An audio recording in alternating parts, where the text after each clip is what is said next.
মূলত আজকে জাতীয় মসজিদ বাইতুল মুকাররমে আমি, এবং এখানে আজকে পবিত্র জুমার দিন এবং শুক্রবার, পবিত্র শুক্রবার জুমার দিন। আজকে আমরা দেখতে পাচ্ছি এখানে বিদেশিরাও কিছু এসেছেন, তারা এখানে ছবি তুলছেন, তারা এখানেও আছেন।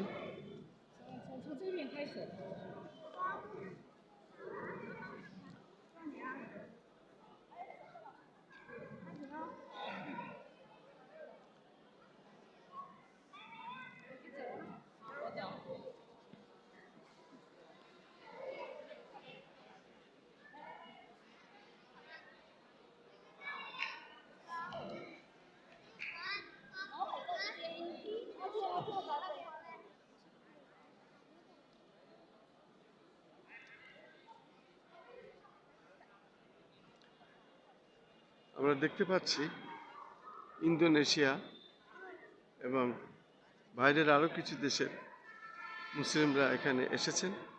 জাতীয় মসজিদ বাইতুল মুকাররম আজকে শুক্রবার জুম্মার দিন। এখনই মোটামুটি নামাজ সুন্নত শুরু হয়েছে, এরপরে আবার জামাত শুরু হবে। আমি তার আগের মুহূর্তটা দেখানোর চেষ্টা করছি। আমরাও নামাজে যাচ্ছি, নামাজে ঢুকছি, বাইতুল মুকাররমের ভিতরে আমরা যাচ্ছি।